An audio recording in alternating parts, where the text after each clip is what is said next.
ప్రజా సంకల్పం ప్రశ్నిస్తుంది. ఎవరిని ప్రశ్నిస్తుంది అంటే మన ప్రియతమ ముఖ్యమంత్రి రేవంత్ రెడ్డి గారిని. ఎందుకంటే ఆంధ్రబాబులో 29/6/2025 రోజు ఒక కథనం వచ్చిందండి. గీత దాటితే కటకటాలే. ఆంధ్రబాబులో గీత దాటితే కటకటాలే. కరెక్ట్, చాలా మంచిది. ఎంత చాలా మంచిది. కేసుల విచారణకు ప్రత్యేక కోర్టులు, నేరం రుజువైతే 7 ఏళ్ల జైలు, 5 లక్షల నుంచి 10 లక్షల జరిమానా.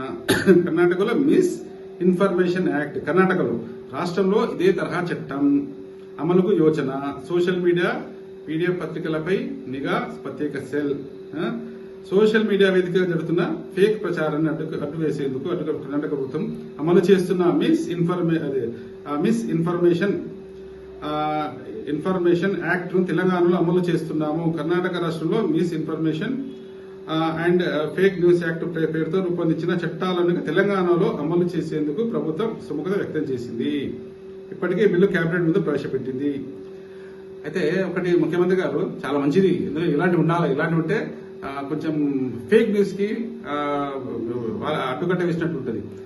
అయితే మరి ఇంకోటి కూడా మిమ్మల్ని ప్రశ్నిస్తుంది ప్రజా సంకల్పం. ముఖ్యమంత్రి గారు, మేము ఎన్నో అవినీతి అధికారుల గురించి, అవినీతి గురించి మేము ఎన్నో వార్తలు అంటే ప్రభుత్వ అధికార మాధ్యమం ద్వారా మీ దృష్టికి, సిపిఆర్ఓ దృష్టికి, ఐపీఆర్డీ దృష్టికి, సంబంధిత మినిస్టర్ గారులకు, సంబంధిత పోలీస్ అధికారులకు తీసుకొస్తున్నాం.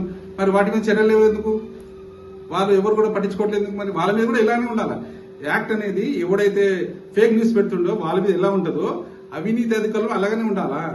నిర్లక్ష్యం వహించిన అధికారుల మీద ఎవరైనా సరే, ఏ శాఖ అయినా సరే అలాగనే ఉండాలి. అది అప్పుడు ప్రజాస్వామిక రాజ్యస్వామ్యం అంటారు. అనేది సోషల్ జస్టిస్ అంటే దానికి ఒక అర్థం ఉంటుంది.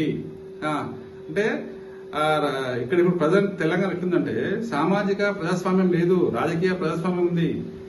గీత దాటితే ఎవడైనా సరే, గీత దాటితే ఎవరైనా సరే వాళ్ళ మీద మీరు చట్టపరమైన చర్యలు తీసుకోవాల్సిందే. మావి ఎన్నో ఉన్నాయి, వందలలో ఉన్నాయి చూడండి ఫిర్యాదులు. మరి వారి మీద ఏ ఒక్క అధికారులు స్పందిస్తలేడు. స్పందించిన అధికారులను అలాగనే ఉండాలి. ఫేక్ న్యూస్ పెడితే మీరు ఎట్లా శిక్షిస్తున్నారో ఆ అవినీతి అధికారులను అలాగనే ఉండాలని మేము ప్రశ్నిస్తున్నాము. చాలా మంచిది ఈ యాక్ట్ తీసుకురావడం, చాలా మంచిది. మేము గర్విస్తున్నాము, అభినందిస్తున్నాము. తక్షణమే మీరు అవినీతి అధికారులను కూడా ఇలాంటి కఠినమైన శిక్షలు పెట్టండి. ఏదో ఏసీబీ వాళ్ళు అక్కడక్కడ పట్టుకుంటున్నారు, వదిలిపెడుతున్నారు. అంటే వదిలిపెడుతున్నారు మీన్స్ వాళ్ళు చిన్న నామమాత్రం చర్యలు, చిన్న వాళ్ళు, పెద్ద వాళ్ళు చాలా ఉన్నారు. చూడండి, మా ఫిర్యాదులు చూడండి, మీకు తెలుస్తాయి. ట్విట్టర్ వేదికగా మా పట్ల కృష్ణ ప్రజా సంకల్పం నుంచి.